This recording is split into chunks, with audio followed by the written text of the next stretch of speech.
Bismillahirrahmanirrahim. Assalamualaikum warahmatullahi wabarakatuh. Perkenalkan, nama saya Olifatur Rohmah dari Prodi Sistem Informasi Universitas Trunojoyo Madura. Di sini saya ingin mempresentasikan hasil proposal metodologi penelitian saya yang berjudul Penggunaan Data Mining dalam Perakiraan Cuaca menggunakan Algoritma C4.5 pada Kota Denpasar.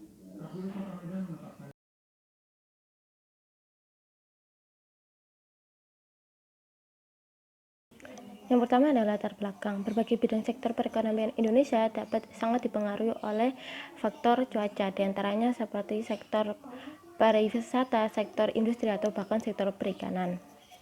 Ketiga sektor tersebut sangat erat kaitannya dengan faktor cuaca karena cuaca dapat mempengaruhi segala kegiatan dan perencanaan yang sudah ada. Kondisi cuaca itu sendiri dipengaruhi oleh beberapa faktor, diantaranya seperti kelembapan udara, suhu udara, intensitas cahaya, arah angin, atau bahkan kecepatan angin itu. Indonesia memiliki instansi yang memberikan informasi mengenai perkiraan cuaca dan keadaan alam sekitar yang biasa kita kenal dengan nama BMKG atau Badan Meteorologi, Klimatologi, dan Geofisika. Namun hingga saat ini Badan BMKG masih belum memiliki standar baku dalam melakukan perakiraan cuaca. Mereka hanya menggunakan data klimatologi itu sendiri. Selain itu, dalam menentukan perakiraan cuaca, Badan BMKG juga memiliki beberapa kendala, di antaranya yaitu sulitnya membuat perakiraan cuaca karena melibatkan banyak sumber data seperti data mode aplikasi cuaca, data gambar kondisi awan dari satelit, data kondisi awan dari radar, dan data hasil pengamatan. Kendala yang kedua yaitu perakiraan cuaca maritim pada umumnya mengandalkan kemampuan dari perakirawan itu sendiri, sehingga interpretasi yang dihasilkan itu tidak sama, yaitu bergantung pada kemampuan setiap perakirawan itu sendiri. Nah, karena perbedaan interpretasi itulah yang membingungkan pengguna yang pada akhirnya berpeluang menurunkan kualitas informasi yang disampaikan. Dalam mengatasi permasalahan yang dialami BMKG, pengimplementasian algoritma klasifikasi data mining dapat digunakan pada sebuah sistem pendukung keputusan yang berbasis komputer. Dengan menggunakan algoritma C4.5 yang menyediakan solusi umum untuk permasalahan pengklasifikasian data yang memiliki atribut numerik dan kategorial. Selain itu, algoritma C4.5 juga dapat mengatasi permasalahan yang biasa terjadi dalam pengklasifikasian data, yaitu dengan dapat mengatasi missing value dan data continue dan warning. Oleh karena itu, dipilihlah metode C4.5 sebagai metode penelitian untuk perkiraan cuaca di Kota Denpasar. Mengingat bahwa algoritma C4.5 merupakan algoritma yang paling berpengaruh dan terbaik dalam IEE International Conference Data Mining pada Desember 2006. Dari hasil latar belakang tersebut terbentuklah tiga rumusan masalah. Yang pertama adalah bagaimana bentuk algoritma C4.5 dan atributnya untuk perakiraan cuaca di Kota Denpasar, dan permasalahan yang kedua, bagaimana hasil model perakiraan cuaca dan menggunakan algoritma C4.5 di Kota Denpasar. Dan yang ketiga, apakah penggunaan algoritma C4.5 menghasilkan perakiraan cuaca di Kota Denpasar dengan akurasi lebih dari 75%. Tujuan dari penelitian ini adalah untuk membuat sistem perakiraan cuaca di Kota Denpasar terkomputasi yang dapat membantu perakirawan cuaca dalam menentukan keadaan cuaca yang akan datang berdasarkan sejumlah faktor cuaca yang telah diamati pada hari sebelumnya. Namun dalam penelitian ini juga terdapat beberapa batasan. Batasan dari penelitian ini yaitu data yang digunakan merupakan data sekunder yang diperoleh dari BMKG wilayah Kota Denpasar dan hanya menggunakan beberapa atribut faktor cuaca.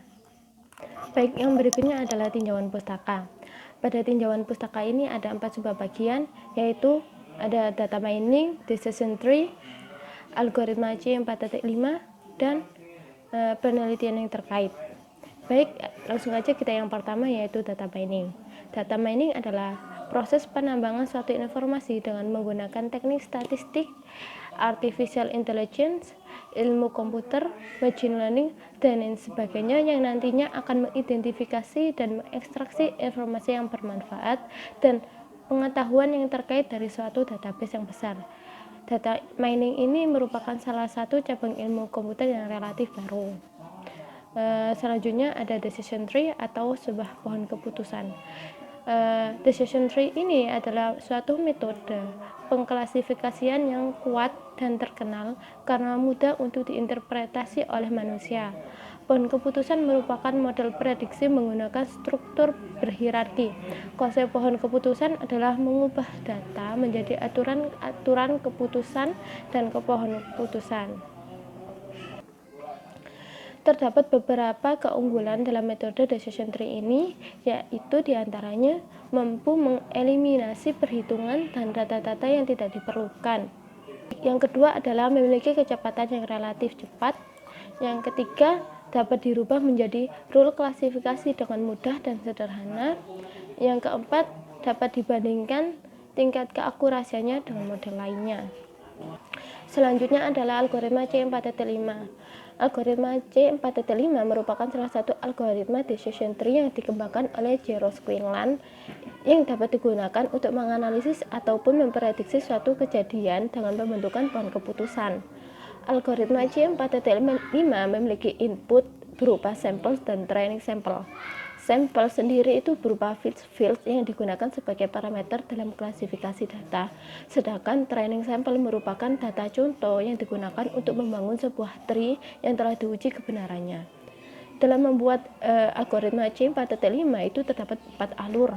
Yang pertama adalah kita pilih terlebih dahulu atribut sebagai akar. Yang kedua, buat cabang untuk tiap-tiap nilai. Yang ketiga, bagi kasus dalam cabang. Dan yang terakhir adalah ulangi setiap langkah dari nomor 1 hingga nomor 3 untuk setiap cabang sampai semua pada cabang yang memiliki kelas yang sama. Pemilihan atribut sebagai akar ini berdasarkan pada nilai gain tertinggi dari atribut-atribut yang ada. Untuk menghitung nilai gain ini terdapat rumus, yaitu gain sama dengan entropi S min sigma N. SI itu merupakan jumlah kasus pada partisi ke I dan S merupakan jumlah kasus pada S. Kemudian setelah mendapatkan nilai gain, langkah yang selanjutnya adalah mencari nilai entropi. Entropi yang digunakan untuk menentukan seberapa informatif sebuah input atribut dalam menghasilkan output atribut itu. Untuk menentukan entropi, untuk menghitung entropi terdapat rumus, yaitu bisa dilihat sendiri, yaitu S itu merupakan himpunan kasus, kemudian P merupakan proporsi SI terhadap S.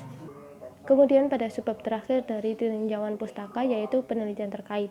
Di sini terdapat 2 penelitian terkait. Yang pertama yaitu penelitian dengan judul penerapan algoritma klasifikasi data mining C4.5 pada dataset cuaca wilayah Bekasi. Penelitian ini dilakukan oleh Andika Novandaya dan Isni Oktria pada tahun 2017. Penelitian yang dilakukan ini dengan tujuan untuk mendapatkan pola klasifikasi cuaca yang terjadi dengan jumlah interval selama 3 jam sekali, hingga nantinya dapat digunakan untuk memprediksi cuaca pada keesokan harinya atau dalam kurun waktu tertentu. Untuk perbedaan sendiri penelitian ini dengan penelitian yang saya lakukan, yaitu penelitian ini menggunakan dataset dari wilayah Bekasi, sedangkan saya menggunakan dataset dari wilayah Denpasar, sehingga nanti akan memiliki data yang berbeda. Selain itu, kita menggunakan metode yang sama, sehingga nantinya mungkin akan terdapat beberapa kesamaan dalam penggunaan atribut. Penelitian ini memiliki tahapan yang dilakukan oleh peneliti, yaitu yang pertama yaitu pemahaman bisnis, yang kedua pemahaman data dan pengolahan data, yang ketiga pemodelan proses, yang keempat pemodelan pola pohon keputusan, dan yang kelima adalah penyebaran. Selanjutnya penelitian yang terkait yang selanjutnya yaitu dengan judul Penerapan Data Mining untuk Perakiraan Cuaca di Kota Malang menggunakan algoritma interaktif Dichotomical Tree atau ID3. Penelitian ini dilakukan oleh Broto Purnomo dan Rina Dewi Indasari pada tahun 2017. Penelitian ini menggunakan dataset yang didapatkan dari situs BMKG online pada bulan Januari 2012 hingga bulan November tahun 2015. Perbedaan penelitian ini dengan penelitian yang saya lakukan yaitu penelitian ini menggunakan aplikasi berbasis desktop dengan bahasa Java dengan JDK versi 8. Sedangkan saya menggunakan pada penelitian ini saya menggunakan aplikasi data mining berbasis website dengan bahasa pemrograman PHP. Selain itu, dalam melakukan metode kita juga memiliki perbedaan, yaitu saya menggunakan algoritma C4.5 sedangkan penelitian ini menggunakan algoritma ID3 sehingga nantinya akan memiliki atribut-atribut yang berbeda. Kemudian bab yang terakhir yaitu analisis dan perancangan. Pada bab terakhir ini terdapat 4 subbab bagian, yaitu subbab gambaran umum sistem, alat dan bahan, deskripsi sistem, dan rancangan sistem. Baik, kita langsung ke gambaran umum sistem. Jadi sistem ini merupakan sistem yang dikembangkan untuk membuat analisis terhadap cuaca yang jumlahnya cukup banyak sehingga ditemukan hasil akhir untuk memperkirakan cuaca yang akan terjadi. Data yang digunakan pada penelitian ini merupakan dataset cuaca yang diambil dari BMKG wilayah Bali, Kota Denpasar. Dataset tersebut kemudian akan diklasifikasi berdasarkan target yang telah ditentukan. Selanjutnya akan dihitung menggunakan metode decision tree algoritma C4.5 untuk mencari nilai entropi dan nilai gainnya. Setelah perhitungan itu selesai, akan menghasilkan rule yang digunakan dalam penentuan keputusan pada proses prediksi. Selanjutnya ada alat dan bahan yang dibutuhkan. Di sini ada 2 alat dan bahan yang dibutuhkan, yaitu kebutuhan hardware atau perangkat keras dan kebutuhan software atau perangkat lunak. Di sini ada beberapa hardware yang harus dipenuhi dalam melakukan penelitian ini, yaitu yang pertama prosesor Intel Pentium 4 atau lebih, minimal Pentium 4, kemudian memori minimal 128 MB, hard disk minimal 60 GB, monitor dengan resolusi minimal 800 hingga 600, kemudian yang terakhir adalah mouse dan keyboard. Selanjutnya untuk software yang dibutuhkan pada penelitian ini ada 6 software, yaitu Microsoft Windows XP Professional untuk sistem operasi, kemudian MySQL untuk database, PHP untuk bahasa pemrograman, SAM untuk local server, dan web browser seperti Internet Explorer atau seperti Internet Explorer 6 atau yang ada di atasnya lah. Kemudian yang terakhir ada Power Designer untuk melakukan perancangan sistem. Selanjutnya ada deskripsi sistem. Secara garis besar, alur sistem yang untuk digunakan untuk membangun dijelaskan pada blok diagram yang ada di samping itu, yaitu menjelaskan ada training dan testing, yaitu input data sampel, penerapan algoritma, pembentukan atau rule, kemudian input data atau prediksi. Di testing ada input data atau prediksi, proses training, dan hasil klasifikasi. Pada blok yang ada di atas itu dapat dijelaskan bahwa sistem dimulai dengan 2 langkah, yaitu proses testing dan proses training. Proses training sendiri adalah proses yaitu memasukkan data sampel ke dalam tabel yang disiapkan untuk proses penghitungan. Tabel tersebut meliputi atribut, jumlah data keseluruhan, jumlah data yang sudah terklasifikasi berdasarkan target yang ditentukan. Tahapan selanjutnya yaitu penerapan algoritma C4.5, yaitu menghitung nilai entropi dan gain pada tiap-tiap atribut untuk dijadikan bentuk tree. Tree merupakan bentuk atau aturan klasifikasi yang akan diterapkan pada proses testing. Kemudian selanjutnya pada proses testing. Pada proses testing ini langkah yang dilakukan yaitu dengan memasukkan data uji atau data prediksi. Atribut yang digunakan pada proses testing harus sesuai dengan atribut pada proses testing. Setiap daya atribut akan dibandingkan dengan aturan yang sudah terbentuk pada perhitungan data training sebelumnya. Kemudian data tersebut akan diklasifikasi berdasarkan target yang ingin diketahui.